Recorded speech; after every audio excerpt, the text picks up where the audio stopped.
ಎಲ್ಲೆಲ್ಲಿ ಅನಾಥರು ಇರ್ತಾರ, ಭಿಕ್ಷುಕರು ಇರ್ತಾರ, ಅಂಥವ್ರಿಗೆ ಹೋಗಿ ಊಟ ಕೊಟ್ಟು ಬರ್ತಿದ್ವಿ. ಯಾರೋ ಮದರ್ ತೆರೇಸಾ ಅವ್ರಿಗೆ ಹೇಳಿದ್ರಂತ, ಇಲ್ಲ ಅಲ್ಲಿ ಜೋಪಡು ಪಟ್ಟಿ ಐತಿ, ಆ ಜೋಪಡು ಪಟ್ಟಿ ಒಳಗ ಒಬ್ಬಕ್ಕೆ ಹೆಣ್ಮಗಳದಾಳ, ಗಂಡ ತೀರ್ಕೊಂಡನ, ಮಕ್ಕಳದಾವ ಅಷ್ಟೇ, 5-6 ಮಕ್ಕಳದಾವ, ಉಪವಾಸ ಬಿದ್ದಾವ. ಮದರ್ ತೆರೇಸಾ ಅವರು ಒಂದು ಬೊಗೋಣಿ ತುಂಬ ಅನ್ನ ತಗೊಂಡು ಹೋಗಿ ಆ ಹೆಣ್ಮಗಳಿಗೆ ಕೊಟ್ರಂತ. ಆ ಜೋಪಡು ಪಟ್ಟಿ ಗುಡಿಸಿಲ್ನೊಳಗೆ ಇರುವ ಹೆಣ್ಮಗಳು ತನ್ನ ಮಕ್ಕಳಿಗೆ ಉಣಿಸ್ಲಿಲ್ಲ, ಮಗ್ಗಲ್ ಗುಡಿಸಿಲ್ನೊಳಗೆ ಇನ್ನೊಂದು 5-6 ಮಕ್ಕಳು ಉಪವಾಸ ಇದ್ದು ಅಂತ ಅವಕ್ಕೊಂದಿಷ್ಟು ಒಯ್ದು ಕೊಟ್ಲಂತ. ಮದರ್ ತೆರೇಸಾ ಅವ್ರಿಗೆ ಕೇಳಿದ್ರಂತ, ಅಲ್ಲ ಅಕ್ಕಿನೇ ಬಡಿವೆದಾಳ, ಒಂದು ಸಣ್ಣ ಪಾತ್ರೆಯೊಳಗ ನೀವು ಅನ್ನ ಕೊಟ್ಟಿರಿ, ತನ್ನ ಮಕ್ಕಳಿಗೆ ಕೊಡ್ಲಿಲ್ಲ, ಮಗ್ಗಲು ಗುಡಿಸಿಲ್ನೊಳಗಿರುವ ಮಕ್ಕಳಿಗೆ ಒಯ್ದು ಕೊಟ್ಲಲ್ಲ ಅನ್ನ. ಅವಾಗ ಮದರ್ ತೆರೇಸಾ ಹೇಳಿದ್ರಂತ, ಭಾಳ ಚಲೋ ಮಾತು ಹೇಳಿದ್ರು. ಮದರ್ ತೆರೇಸಾ ಅವ್ರಿಗೆ ಹೇಳಿದ್ರು, ನೀವ ಕೊಟ್ಟಿದ್ದು ಅನ್ನದ ಪಾತ್ರೆ ಸಣ್ಣದಿತ್ತು, ಮತ್ತೆ ಹೋಗಿ ಬೇರೆ ಅವ್ರಿಗೆ ಕೊಟ್ಲಲ್ಲ ಅನ್ನ, ಹಾಕಿ ಬೇರೆ ಗುಡಿಸಿಲಿನ ಮಕ್ಕಳಿಗೆ ಒಯ್ದು ಕೊಟ್ಲಲ್ಲ. ಅವಾಗ ಮದರ್ ತೆರೇಸಾ ಹೇಳಿದ್ರಂತ, ಹೌದು, ನಾನು ಆಕೆಗೆ ಅನ್ನ ಕೊಟ್ಟಿದ್ದು ಅನ್ನದ ಪಾತ್ರೆ ಸಣ್ಣದಿತ್ತು, ಆದ್ರೆ ನಾ ಕೊಟ್ಟಿದ್ರೊಳಗೆ ಇನ್ನೊಬ್ಬರಿಗೆ ಹಂಚಿ ಉಣ್ಬೇಕನ್ನೋ ದೇವರು ಕೊಟ್ಟ ಹೃದಯದ ಪಾತ್ರೆ ಆಕೆ ದೊಡ್ಡದಿತ್ತು, ಅದಕ್ಕೆ ಕೊಟ್ಟೊಂಡಾಳಕ್ಕೆ.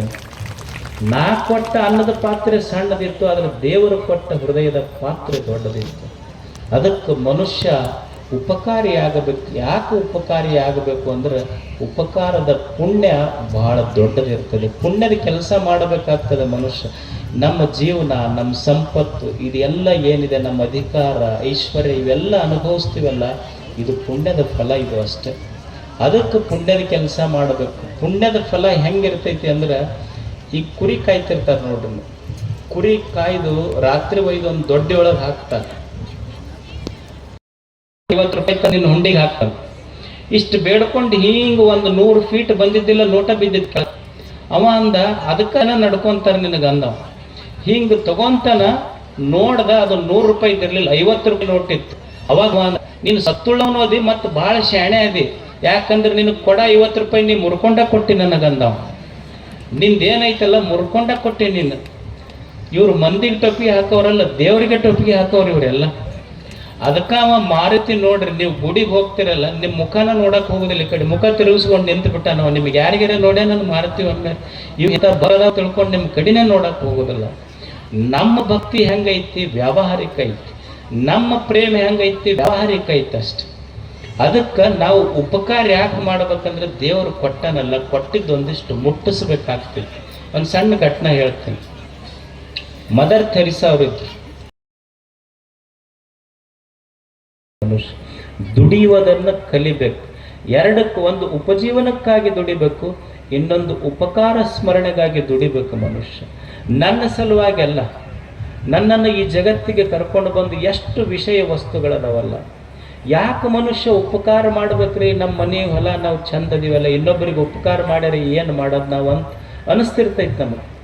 ಯಾಕೆ ಉಪಕಾರ ಮಾಡಬೇಕು ಅಂದ್ರೆ, ದೇವರು ಈ ನಮ್ಮ ಭೂಮಿಗೆ ಕರ್ಕೊಂಡು ಬಂದಾನಲ್ಲ, ಬರುವಾಗ ನಾವು ಯಾರೂ ಏನೂ ತಂದಿಲ್ಲ, ಪುಕ್ಕಟೆಯಾಗಿ ಬಂದೇವಿ.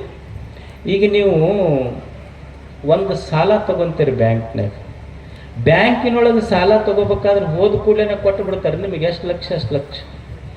ನೀವು ಬ್ಯಾಂಕಿನೊಳಗೆ ಸಾಲ ತಗೋಬೇಕಂದ್ರೆ ಒಂದು ಸೆಕ್ಯೂರಿಟಿ ಇರಬೇಕು, ಮತ್ತೊಬ್ಬರಿಗೆ ಶ್ಯೂರಿಟಿ ಕರ್ಕೊಂಡು ಹೋಗ್ಬೇಕು. ಮಣ್ಣಿನೋ ಹೊಲನೋ ಬಂಗಾರದೋ ನಿಮ್ಮದು ಒತ್ತಿ ಇಟ್ಕೊಂಡು ನಿಮಗೆ ಸಾಲ ಕೊಡ್ತಾರೆ. ಸುಮ್ಮನೆ ವಿಚಾರ ಮಾಡ್ರಿ, ನೀವು ಒಂದಿಷ್ಟು 1 ಲಕ್ಷ 2 ಲಕ್ಷ ರೂಪಾಯಿ ಬ್ಯಾಂಕ್ನಾಗ ಸಾಲ ತಗೋಬೇಕಂದ್ರೆ ಏನಾದರೂ ಡೆಪಾಸಿಟ್ ಇಟ್ಕೊಂಡು ಕೊಡ್ತಾರ. ಭಗವಂತ ದೇವರು ಇಷ್ಟು 100 ವರ್ಷಗಳ ಈ ಜೀವನ ನಮಗೆ ಕೊಟ್ಟಾನಲ್ಲ, ವಿದೌಟ್ ಡೆಪಾಸಿಟ್ ಕೊಟ್ಟಾನ. ಅದನ್ನು ಅವನ ಬಗ್ಗೆ ನಾವು ಗೌರವ ಇರಬೇಕಲ್ಲ. ಏನಾದರೂ ಡೆಪಾಸಿಟ್ ಇಟ್ಕೊಂಡ ನಮ್ಮ ಕಡೆಯಿಂದ ಏನೂ ಇಲ್ಲ, ಎದ್ರ ಮೇಲೆ ಕೊಟ್ಟಾನಂದ್ರೆ ಒಂದು ಭರವಸೆಯಿಂದ ಕೊಟ್ಟಾನ, ನೀ ಚಲೋ ಬದುಕು ಬರ್ತಿ ಅಂತೇಳಿ. ಅಂಥ ಒಂದು ಚಲೋ ಬದುಕಬೇಕಲ್ಲ ಮನುಷ್ಯ. ನೀವು ಹೋಟೆಲ್ದಾಗ ಉಣ್ಣಕ್ಕೆ ಹೋಗ್ರಿ, ನೀವು ಒಂದು ಊಟಕ್ಕೆ 100 ರೂಪಾಯಿ ತೊಗೊತಾರೋ. ಭೂಮಿ ತಾಯಿ ಇಷ್ಟು ವರ್ಷ ಬೆಳೆದಾಳಲ್ಲ, ಏನರ ಕೊಡ್ರಿ ಅಂತ ಕೇಳಾಳೆ ನಮಗೆ. ನೀವೊಂದು ನೀರಿನ ಬಾಟ್ಲಿ ತಗೊಳ್ರಿ, 100 ರೂಪಾಯಿ ತೊಗೊತಾರ ಅವ್ರು ಒಂದು ನೀರಿನ ಬಾಟ್ಲಿಗೆ. ಇಷ್ಟು ಕೃಷ್ಣ ಇಷ್ಟು ಹರಿದು ನಮ್ಮ ಹೊಲ ತುಂಬ